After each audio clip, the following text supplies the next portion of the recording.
That intro.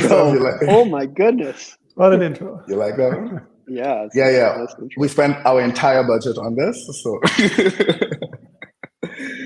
yeah. We needed to up it from last year because we had such a successful Legends of Lightning, which you guys participated in, and you're here again. And we wanted to do a special meet the makers during the tournament, reaching out to different projects and hearing some of the backstory. And I think you guys have a quite an interesting kind of like origin, and again leading up to this Volume 2 Legends of Lightning. Who am I talking to here? I'm talking to Adam Jonas and Christoph and Jonas. Adam Jonas is from Chain Code, as well as a bunch of other projects. He's going to highlight those in a bit. And Christoph from the Bitcoin design community. Adam, how about we start with you? You want to give like a little background about yourself? Yeah, absolutely. I work at Chain Code Labs. We are a research and development shop in New York City. I've been there for about 5 years, and Chain Code's been around for going on 10 years now. Chain Code has no product, it has no revenue. We simply exist to make Bitcoin better. So it's a pretty special place. We're lucky enough to be self-funded, and we employ 12 folks who work on Bitcoin open source full-time. Mostly working on Bitcoin Core. We have someone working on leading our research team, and then we have someone working on the Lightning bit. So that's Chain Code. I am lucky enough to sort of float between a bunch of different projects. This has been something, Saving Satoshi has been something that's been on my mind now for a couple of years, because I mostly work in education, and happy to talk a little bit more about that. But otherwise, Christoph, you want to tell us a little about yourself? Yeah, sure thing.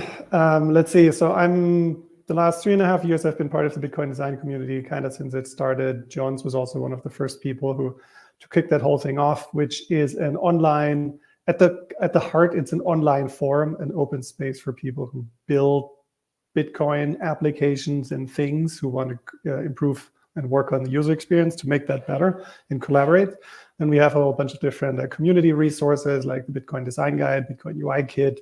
That's where you try to gather everything that everyone comes up with, all these best practices and ideas and tools. And then there are all kinds of collaborations happening at all time and all kinds of community events. And one of those events a year ago that I helped organize happened to be the Designathon, which happened around the same time as Legends of Lightning Volume 1. And Jonas came up with this idea of what he wanted to do, but he said, well, I'm going to be out for a few days. I don't know if I can participate. And I said, no, don't worry. I'll help you. I'll cover those first few days. And then that's how he sucked me in, and I'm still helping out with the project. And here we are 1 year later then. Yes, so thank you, Christoph, for hanging in there. Happy to tell you about what Saving Satoshi is and why we think it's a special project. I think sort of to go back to the educational side, I think that technical Bitcoin is like very serious, and I think it should be taken seriously. But we can't take ourselves too seriously all the time. And I think Bitcoin doesn't do a particularly great job of reaching out and marketing itself or appealing to sort of the wider audience of developers across the world. So the idea behind Saving Satoshi is to create a lighthearted first touch, to introduce people to Bitcoin concepts, and also do some of the cultural transmission that comes over time. I think the cultural transmission is often undersold. It's really important for, and it's something that I've seen for people that actually stick around and participate in this community over the long run. They really understand the whys of what we're trying to do here. So Saving Satoshi tries to bake in some of those whys, along with some fun coding challenges to get your feet wet. Lightning Volume 2, we've actually had a spurt of progress. So thank you for hosting this to give us a little bit of a catalyst to build out some of the chapters. But we're here to try to communicate with a wider audience about what's exciting about the technical side of Bitcoin and what's exciting about the community and what we're trying to do here, and the importance of what Bitcoin can be in the world. You mentioned about the cultural side that you're trying to communicate with the project. Like, what exactly is that culture, would you say? Like, if you were to summarize it, I know it's kind of vast, but I think for context for everyone, it would be good to mention. Well, it's somewhat of a loaded question. I think that the culture of Bitcoin it means something else to everybody. And, I am extremely lucky to be living in New York and having a financial system that works essentially flawlessly for me. And so I personally don't build Bitcoin for me. I've had, the chance to see other parts of the world and understand that it doesn't work as flawlessly in other places. And the fact that some of the devs that I work with, it is nearly impossible to send $5 to billions of people around the world, means that there's something wrong with our current system. So that's why I Bitcoin. Now, that doesn't mean that's why Christoph Bitcoins, or that's why John's Bitcoins. Like that, those are different whys for everybody. And I think that's sort of what's beautiful about this, is it's the grassroots culture of every individual sort of has their own motivations.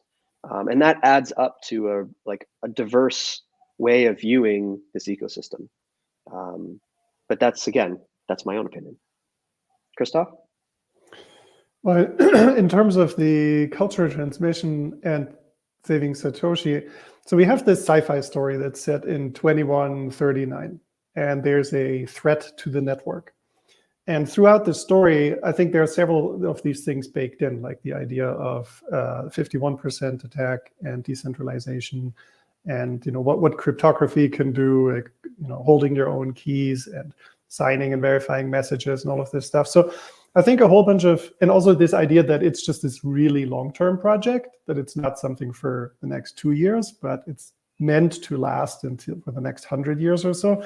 So I think there are various things baked into the story, independent of how you personally in your day-to-day use this thing. But I think that's how many did we have? 3, 4, maybe 5 people who together shaped this whole storyline.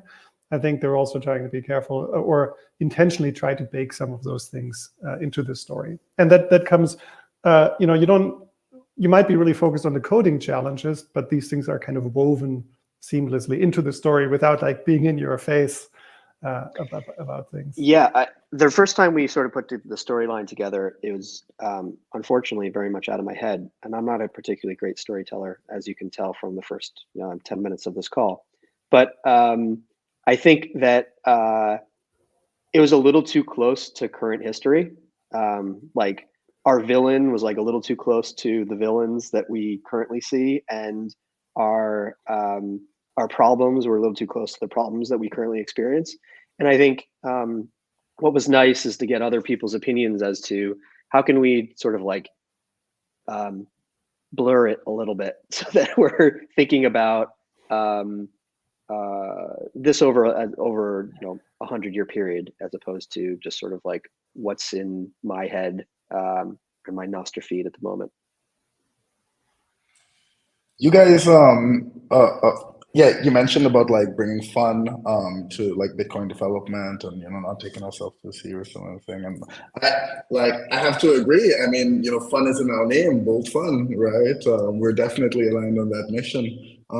But I would say that you guys are just a couple of wizards, really really leading that charge. Very nice. Very nice. Sorry. I'm sorry. You said not to take ourselves too serious. I agree. For anyone who knows, I really like this idea of this project because a lot of the times we tend to have these very technical, and obviously you guys have done a lot on the technical side, but it also seems like a kind of an art piece as well, And I'm also thinking when Saving Satoshi movie, right? I see Christoph been working with some generative art stuff throughout the project. We'll get to that a bit later, but uh, I do want to go back a bit and talk about like some of the origins because I think that's also kind of special.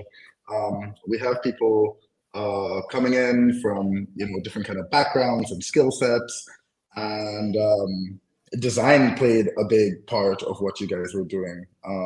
And typically these things tend to go like at hackathons and stuff. They tend to go very let's go into the code, very technical straight away. Right. Oh,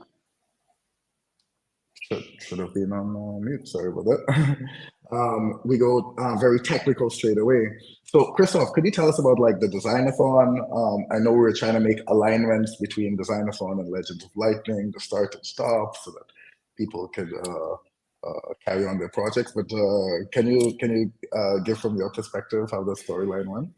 Yeah, sure thing. So I think the Designathon, did it start 2 weeks before, or was it during the first few weeks of Legends of Lightning? I think we said it right before. And the idea was to intentionally create a space for people who want to contribute, but do not really want to code quite, or do not know how to code. Maybe think about projects that don't require coding, or that don't require heavy technical research right away. Because there are so many hackathons, and they're called hackathons, right? They're mostly focused on development. And we just want to make sure for the design community, we start in a different way, and we make it comfortable for other people to join in who are maybe not so comfortable coding. So I think that's why Saving Satoshi also started more on the design side, and maybe with the story and thinking about lesson content and whatnot, rather than just directly jumping straight into the code. And I guess with an educational project, it's like, what do you, if you wanted to start coding right away, what would you even code, right? You first have to think about the lesson content and how you're going to teach this and what you want people to do. So I think for this project, starting more with design made a ton of sense. So we did the Designathon and then seamlessly slipped into Legends of Lightning and carried on. Yeah, I just want to underscore that I think the biggest thing that's pulled this together is we really rallied around Christoph's vision of what this would look like and how it would operate. And so I think to build a product like this and to do it from a code first perspective would essentially just turn into like a bunch of REPLs and like a collection of things to click through. And so what Christoph has brought to this is thinking about this as art and bringing that creative spirit to what we do here. So as much of this was sort of like very much originated in my head, it wouldn't be what it is so far, and I don't think it will be what it can be in the future without having Christoph's vision and his and then just frankly his skill set. So who is this? Who is this artwork? I very much agree there, and I think it also kind of like by having that different perspective of like the designer, the artist, or the copywriter and stuff like that, it can be more than just like a set of REPLs, because the opportunity for it to expand down the line. I'm dead serious. I think that this can be a movie. The story can be adapted in so many different ways, and I don't think you typically get that with like tech projects, right? Like it's like, oh, I'm working on this piece of software, and it can be a movie, or it could be like a storybook, or it could be like what? It sounds kind of mad, right? But having this other perspective and like being welcoming to that is also opening up opportunities. Jonas, like was there any uncomfortability at the time for you in like going down that direction instead of just creating a set of REPLs, or like a more basic story or something? Yeah, I think it was just very clear that we were trying to do something different here. There's another couple characters that we haven't included in the origin story so far that I think were really important. And one of those key characters was Satsi. She sort of lives in the world between art and sort of like technical explanation. She's done some designs in the past, and she's a creative thinker as well. So I think like that early mix of me, that if you think about this as a spectrum in terms of like me thinking about it as just like a collection of REPLs, and Christoph thinking about it as like a beautiful comic book first, and then Satsy sort of living in the middle and gluing it together. So I think it was just a really nice collection of people. We got a fair bit of help on the storyline as well. eCurrency, Hodler, was very much part of the mix in terms of getting like pushing the storyline and making sure we had an outline made. More recently, we've added like different dev voices and different PM-y type voices to the mix, and I think having Ben, who's essentially been our lead dev for the last couple months, and having Art, who's been coming in and more of like a PM-y kind of role. Like, there's just a lot of different personalities. So the uncomfort factor wasn't, we wanted to make sure that this was a fun project to build, and therefore it would translate into be a fun project to use. And I think at times when you sort of get in the weeds of building a product, you sort of lose sight as to like, what are we doing this for? And one of my jobs when we get on these weekly calls, which anyone can join, by the way, you find us on Discord in the Bitcoin design group, is that we want to keep these calls light, fun. We talk about our weekends. Like, it's a different kind of stand-up than I have with other projects, because it's important that we keep this fun, because I think that'll make its way to the end product. Definitely. You mentioned like who we're making this for and keeping them in mind and stuff. Like I will ask you that question: who is this meant for? Who is Saving Satoshi meant for? Sure. So we aren't teaching really people to code here. So there is like a basic understanding of writing code level that you need to be above. I think taking on like teaching people to code through Bitcoin is a great project that I wish someone else was doing, but that's not quite what we're doing here. What we're doing here is we're taking technically minded folks and introducing them to Bitcoin in a approachable way. So that's the audience, and that's a huge audience on purpose. What we're hoping for is we can take a lot of people and get their eyeballs on something like this, and then give them some paths to explore further. So the original architecture is that we're going to do 10 chapters. Those 10 chapters, the plot is done. We are writing the code challenges. We're sort of laying down those bricks. The hope for the future is that once you sort of get above that, once you get through that sort of storyline, that there's further layers that you can go down to explore. So for example, if you're learning about sort of like the basics of script, well, that's very different than actually doing like your own scripting challenges. And there's sort of the hope is that the further, the deeper you go, the more signal you're creating to yourself and to others as to like, well, I'm interesting. I'm willing to do work. I'm really interested in the subject matter, and maybe this is something I want to specialize in. So there's sort of, again, there's this top level storyline that you can go through linearly, but our hope is that as this game develops, that you unlock sort of different levels and go deeper, and those that can be infinitely deep. As I think one of the things I love most about Bitcoin is that there's always something new to learn, and if we can continue to sort of express that through new things to explore and increasing the difficulty, then there's sort of like this Ender's Game kind of there's this Ender's Game kind of scenario that you're creating here of turning the game into the real thing. And the dream would be like, go through all these levels, and then on the other side you realize, oh, like I'm really ready to contribute to some serious FOSS projects because I've gone through these steps, and it's sort of been training when I thought it was a game. Yeah, I really like that. There is also the question here though of like how to reach those people, right? Um, it's something that we've been thinking a lot about and at Boot Fun. We do a lot of stuff, but they have this saying of build it and they will come.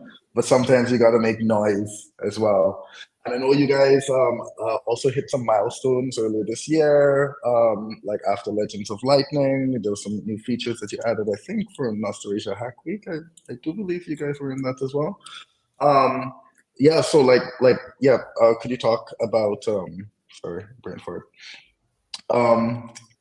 Yeah, could you talk about like some of those milestones and like what's that building up to? I saw on one of your posts that you're hoping to have like chapter 6 done by this by the holidays, but like when's the big launch? What successes have you guys had so far? Have you tested it out with people? Have you gotten some feedback? Yeah. Christoph, you want to start us off? I think you'd be better suited for this one here. I guess I can kick us off a little bit. So the goal right now is to launch one chapter per month. So the design and the good thing with the design is that it was a bit front loaded. Same with the image generation, in a way that we have a lot of different page templates and components now. We have this whole page layouts where you can do complex scripting and what. There's some refinement happening, but essentially the big focus is on content right now, the lesson content, and getting that done. So I think that's why the one chapter per month works out pretty well. Get through that, and then go back and do more testing and iteration. We've also had a few different things, like eCurrency Hodler. He had a period where every week he interviewed someone, made them go through 1 or 2 chapters or so, observed what they did, and also gathered their feedback, and then fed that back to the team. That was a really nice back and forth. There's also some other feedback coming in. I think, was it this week or last week, Jonas, you had someone come in and talk about how they use this. I think it was actually a coding class. I don't remember the details of it. So there's some back and forth happening. Yeah, so we are running learners through this on a pretty regular basis. And we have open analytics on this. So if you go to our About page, you can see there's a Umami dashboard where you can see who's actually using it. It's not a ton of people. That said, we need to do more, and we need to do better. And I guess one of the hard parts for me personally is I don't feel particularly comfortable going out there and sort of pushing my goods. I also feel like if you build something great, people should just find it and love it, which is a reason why I've never been part of a particularly successful product. So I think some of that is, you asked about discomfort in the previous question. I think this is the part that is probably the most uncomfortable for me, is to go out there and say, this is great, everyone should use it, you should put it in front of everyone you know. The easier path for me for something like this is to try to get it out through the educational programs that I work with. So there's BTrust Builders, which is focused in Africa. There's Bitshala, that's focused in India. There's Library of Satoshi, that's focused in Latin America, and various other things, and then our own chain code stuff, and various other things that we're finding people that are probably like maybe a little bit past this, but right when they first apply, when they first discover something like this is the right kind of fit for them. And so my hope is that some of those educational programs, which actually have more relationships with and sometimes physical, physical locations can be a vehicle to get this in front of people, and then hopefully it'll take on a life of its own and sort of spread out from there. But I think some of this is I want to build a product that we're so proud of that I don't feel that discomfort of putting it in front of people and being like, this is the best introduction you're going to find to some, Bitcoin technical education. Like, I think we're on our way to be there. And I think and when we sort of got the first few chapters out, it was like, we're not quite ready yet. It doesn't feel quite tight enough. We don't have like enough storyline. We don't have enough actually like for people to unlock. It's a little hard to keep making those arguments. I think we're pretty close. Even though we haven't finished, the first 10 chapters, like I think we have it in our sights of what we want to do here. And I feel very confident in the plan. And so at this point, it's trying to find those vehicles and those avenues to actually get it in front of people. I have to say, some of the inspiration for putting this together was from a project called Crypto Zombies. And if you've ever messed around with like the Ethereum ecosystem, like this is one of the places where people go first. It's not a particularly beautiful product, but it works. And apparently they have something like 10 million users that have signed up for it. That's something to really aspire to. And I think, I think if we can put together something that we're proud of, something that is sort of universally understood as like a good, like place to just get exposure, to get your feet wet, then my hope is that the community at large will say, hey, this is something you should check out. This is something, this is a great first step. So that's the hope. We have a lot more building to do, and we maybe have some like community convincing to do.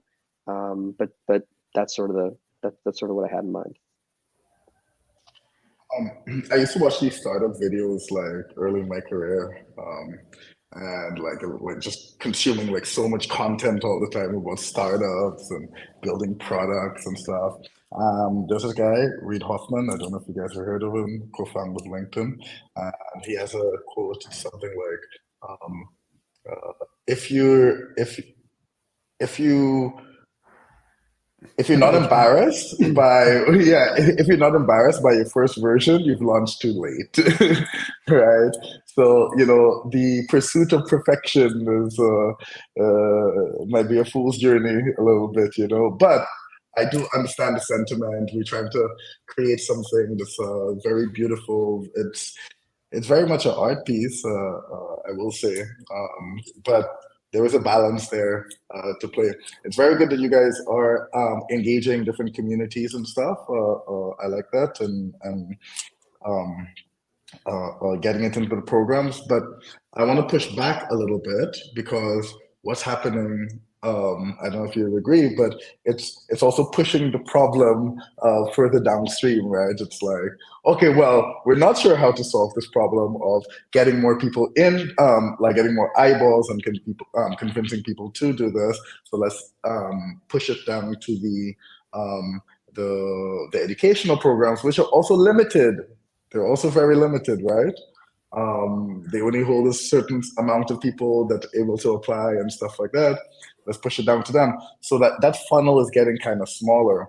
And Christoph helped me write this article a year or two ago about, how we kind of like need to showcase Bitcoin and, this show that you can have fun with Bitcoin and make all these different things and get more people into the ecosystem. How it's done, the way that we're trying to do it is through these events, Bolt Fun, by putting everything out on the forum that's public, that's indexable on the internet. So we find a lot of people who are finding us on YouTube, for instance. We have like 138 videos there. Or they're finding us on Google, right? Because it's like, oh, look, Saving Satoshi is building this thing, or they solved this problem in this certain way. You don't get that with Discord because it's not the open web, right? So that's our method of doing it, by kind of like spreading this information for free for everyone, for builders to come in and seeing that, this is how to build something in Bitcoin or how to design something in Bitcoin. but yeah, it is a big open question of like, how do we kind of like open it, not open it, how do we actually go and grab people from out there, who are walking around and, not knowing about these things, that this tool that you guys are building actually allows for such a scalable onboarding method, right? I think it's a shame to just like focus on the the educational route, which it should be and I feel, but I'm sure you guys will figure it out. Maybe adding some more people who have those skills to the team. But yeah, I'm super Yeah, excited about I the think project. it's a reasonable thing to call out, and just as I said, maybe, I don't know, 20 minutes ago, this project wouldn't be what it is without people like Christoph or early, contributors like Satsi, or eCurrency Hodler, or Ben or Dave or Kevin or any of the other people that have like made it really change the sort of trajectory of what we've been doing. And so, yeah, this is an open invite for people that'd be interested in helping us out. We have a lot of dev yet to do. Christoph could use some help on the design, and I would say, this is such a great learning opportunity to be able to study under Christoph. I haven't stretched my product muscles in a long time, and to remember what it's like to work with a really talented designer it's been one of my highlights of the year. So there's a lot to do here still, and to like we say, like, we're halfway done with the first few chapters, but if we're thinking about this layered architecture, like, this project goes on for a long time, and I think it should, and it can be something where someone who has taken a high school programming class should be able to complete the sort of top level storyline, but someone who has been programming professionally for 10 years will also get a lot out of it, as we continue to like create those more difficult challenges and create sort of that pathing towards like the Ender's Game kind of vision. So if you have marketing skills, if you are interested in studying one of the best, under one of the best designers around, if you I don't think there's like a ton of front end projects that will give you sort of this exposure to Bitcoin. Our front end devs are learning a ton about Bitcoin by coding up this front end, and so I think it's a really like I think it's a lot of fun. Like, this is an open invite for people who want to contribute, who want to get involved, and our hope is that like we continue to build this out to be sort of that community recognized recommendation. But yeah, we don't have all the skills or all the answers. One of the best things I did with this project is rope Christoph in, who a year later, is taking calls on this. And maybe we can, rope in, someone who's really talented, the marketing piece too. Bitcoin doesn't have a marketing department, but it needs you. It needs you to spread the message. So there's the call. One of the, not to make this like doom and gloom though, but like a lot of people are asking these questions to new products, new projects are coming out. It's like, how's AI? How are you gonna stand up to like the threat of AI taking over your value proposition? Christoph, that's a question for you. Like, what's the AI strategy? What's your AI strategy, man? It's right here behind me. That guy is AI created. So no, I mean yeah. So I mean, a year ago when this project came up, this AI hype just started coming around with all these image generators, and they were pretty crude. They were the first versions of it, and I was kind of looking for a project to like test these things out, and then along came Saving Satoshi with a sci-fi story, and so that was kind of my reason to that's how I got into that. And the first images, like the quality that you see from 1 year ago to today, it's insane. We even were able to put together a whole teaser trailer with now these video generators from those images. So, I mean, just totally bringing in, like, adopting the AI and those capabilities. And I think that's an amazing creative playground and opportunity there for anyone who wants to help do that. It's so much fun.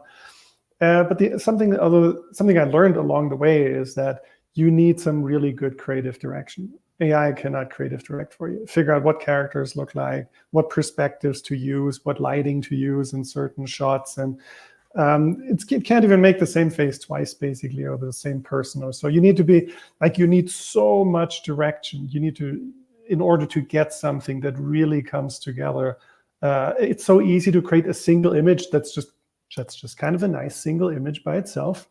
But if you really want to have a whole storyline with a certain vision of what the future is like, then, you know, it is a ton of work.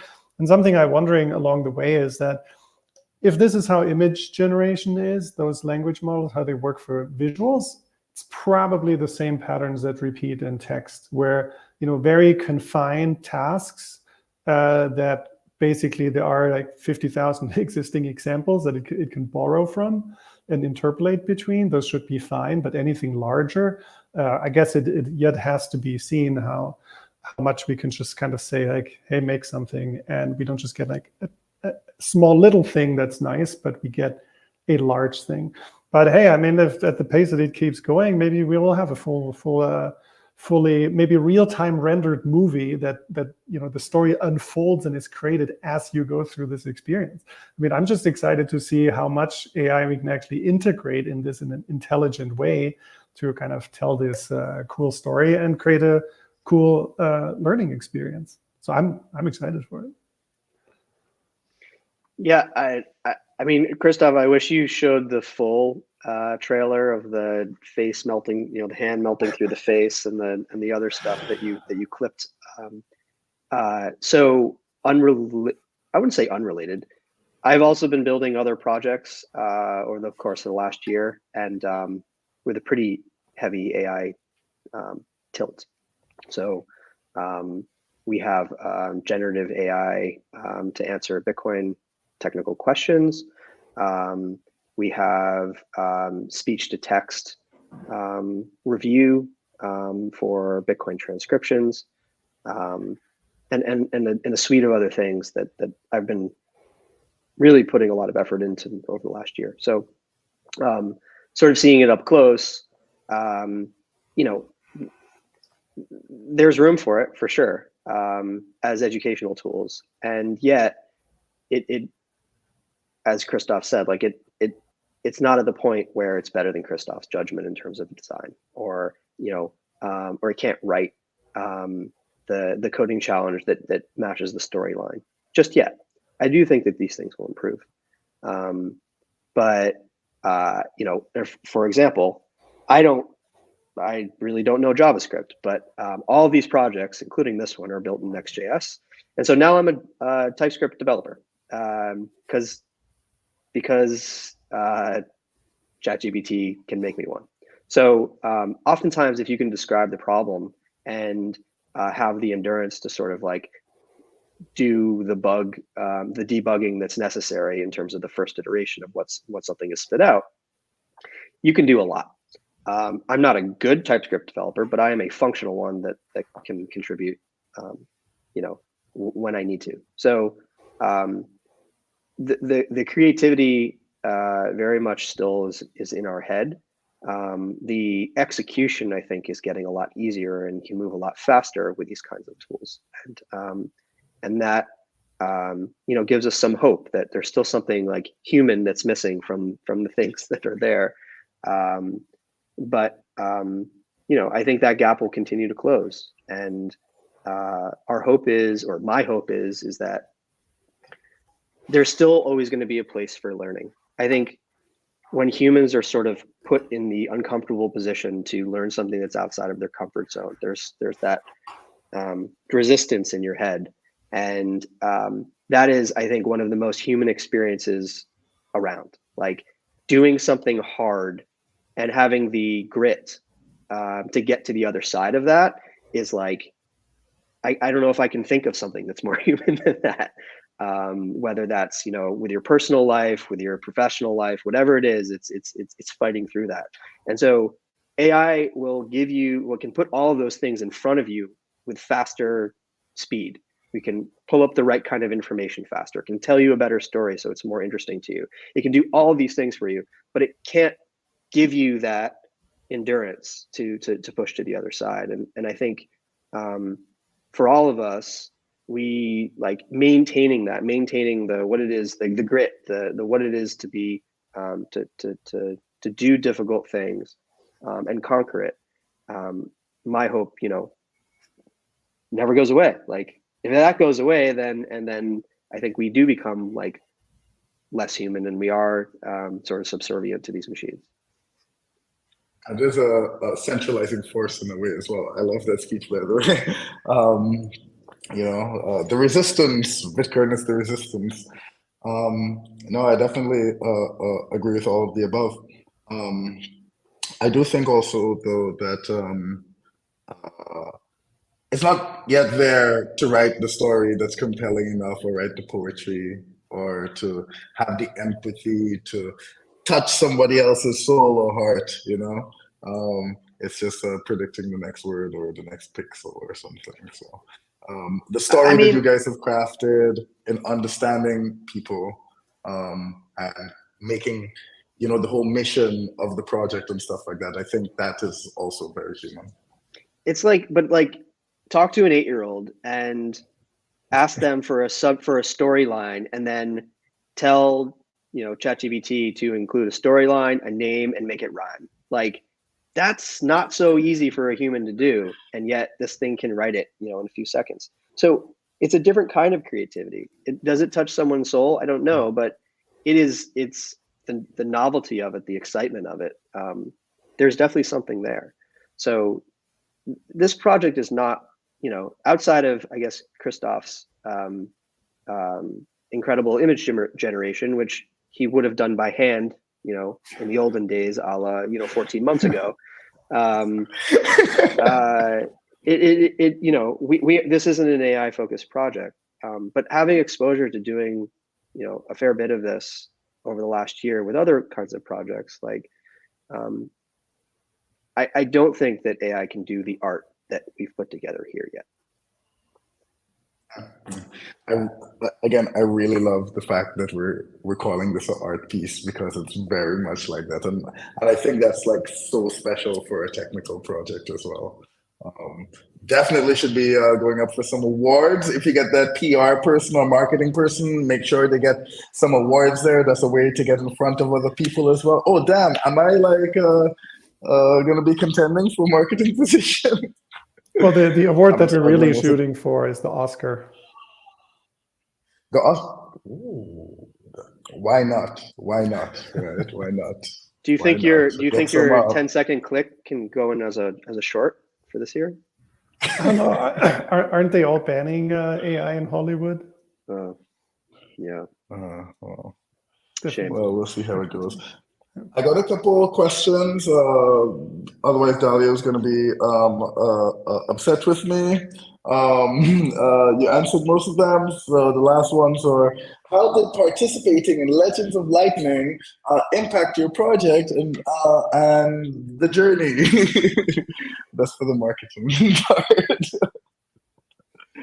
Yeah, but come on, I need some sound bites, guys. I need some testimonials. No, but seriously, why did you guys decide to join again this year? Yeah, to support you, of course. Support Bold and Fun. Hackathons are awesome for tradition, because it came out of the first one. And it also is it's a motivation, right? You have a team that works for a year on a project, kind of, on its own in a way, but now being part of this whole bubbling, event where all kinds of people are building stuff, regularly posting updates, or so. It's just more fun. It's fun to participate in these things. It put us a little bit on a schedule with the weekly updates, post something. Like Art did a great job at asking the team every week, like, what did you do? And then highlighting that and giving that visibility. That was really nice. And then also we were also hoping a little bit that, you know, there were lots of technical people in a hackathon. If they stumble across this, maybe they're going to try it out. Maybe they'll give us a little bit of feedback. Maybe they'll fix a bug or start contributing in one way or another. So it's really multifaceted, but because I'm a judge of the project, we're obviously not, we don't want, well, maybe we want the prizes, but we can't get them. We're not eligible. We're taking ourselves out of it. We did that from the beginning, basically. So we're not competing for prizes. We're doing it for the glory and to hang out with cool people like you. For the glory. Let's go. Before we close off, we got a couple questions or comments. Top projects and ideas and teams here. Definitely. J Deluxe, there from the beginning. What up? What up? Bitcoin. Oh, wow, we have Bitcoin talking to us. Bitcoin. Would you like video animation / GIFs or short clips of your story artwork?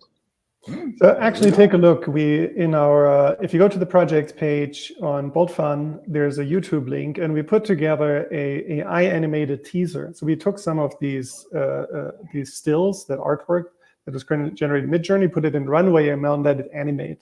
Now, they really only look good, like Jonas said, for a second, and then all kinds of weird things start happening, like fingers morph together and all this stuff. So I don't know if that's what you're referring to, but I think animation can really bring these things to life. So if you'd love to help out, you know, we'd love to have you. That's just what we've done, the Runway ML stuff. I think guys, sorry, I just want to say, like, this is marketing opportunity for you guys. This is your marketer. Bitcoin is going to be marketing this. Yeah, I do think that it would be helpful to continue to create assets that we can, you know, pass around. I think, given the high quality of what Christoph has created on the art side, like turning it into different ways that it would travel through GIFs or animations or whatever, you know, I think would be great for our marketing. So I'd love to see it. Yeah, I mean, you could do like some Bitcoin. If you're listening, sounds really weird to be talking to Bitcoin there, you know. But anyway, Bitcoin, if you're listening, like, I think it would be really cool to have some shorts about like part of the storyline, you know, and see more on the Saving Satoshi. You know, there you go. Hey, Isn't that yeah, Bitcoin? exactly. You know, yeah, I think that could be super cool. And these are the kind of like marketing pieces that we kind of need. And like a lot of developers have, or technical people have this issue of like reaching out to the masses. So Bitcoin says they'll start brainstorming, liking your project, keep going. I will say the same. Awesome. And join the Bitcoin Design Discord. We have a Saving Satoshi channel in there where all the conversation happens. And I'm sending it over now. There you go. We were just talking about fame, glory, and contributors, and there you go. Before we close off, would love to get your your feedback for other makers, any advices that you have for other makers out there. You know, like starting this journey or on this journey already. Yeah, to the community. I'm not particularly one to give advice. I am just trying to build things that I think should exist in the world. You know, I'm extremely lucky to have a place like Chaincode to support me to do that. And you know, this project has been a highlight for me. It really is fun, and I think what we're doing here is really valuable. And having the chance to work with talented people and again, I'll call out Christoph again, has been a delight. So finding, you know, the two things that sort of make me happy on my professional side are working on things that I think are impactful and will have positive change in the world, and doing it with great people. And so if you can sort of take those elements and push those together, like, you won't get bored, like, you'll be happy. It just so happens that this project sort of has those elements. It hasn't, you know, like anything else, we have ups and downs, we've had lulls, we've had times when felt like we weren't making a ton of progress. I do think we have those ingredients of we're doing something that I think is useful and can help bring other people into something that I care deeply about. And I think we have a team that's full of great people.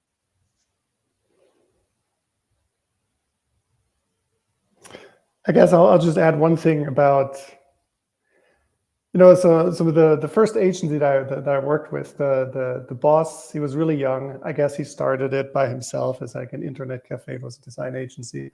And the first employee told me like how the interview went. They basically met at a train station. Like the boss said, like he showed him like a printout of a website that was like 1999 or something. Like he's like, can you make something like that? And the other guy said, yeah, I can make that. I think sometimes it's that simple. You pick your goal, like you set a really high goal, like I want to make something like that, something you think is really amazing, and you think like this is my own touch on it, and then you just like have enough grit and work as long as the thing you made is like that, and you just need to set like a high goal and just be really stubborn, I guess, and a bit inventive and just figure your way through until you have something really good. Sometimes just as simple as that.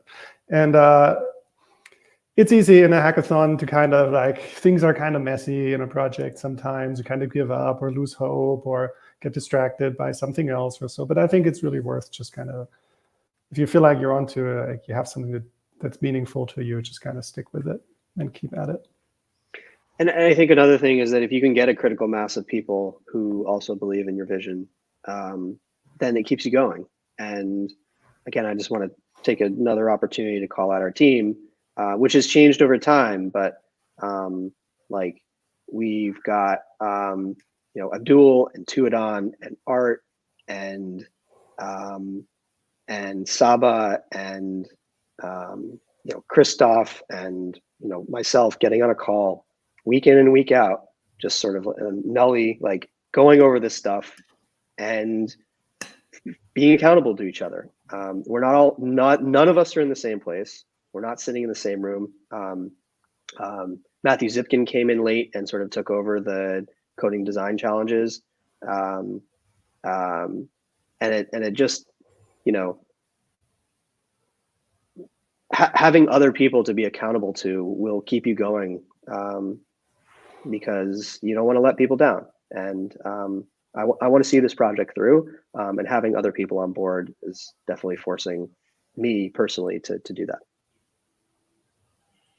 Yeah, a lot of people just let their dreams end up dying and stuff. And if you don't have someone as yet, maybe you can join the community, whether it's Bitcoin Design or Bolt Fun. And that's what we're trying to do. Hold each other accountable, support each other to build the dream, ideas, and world of the future.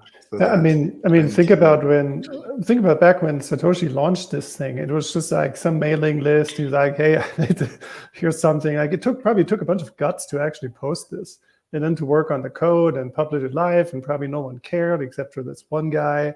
But he made sure to interact with this one guy and be reactive and fix bugs. And maybe a second person came to it, and it's like, now this stuff is established for 15 years or so. We're kind of in an easy mode now, but at the very beginning, how tough that must have been to actually stick with this and work through all these tough issues by yourself. Yeah, I think creating art can be very lonely, and the best way to solve that is to not do it alone. On that note, take care, everyone. We're signing off. This has been Meet the Makers with Saving Satoshi. Let's go.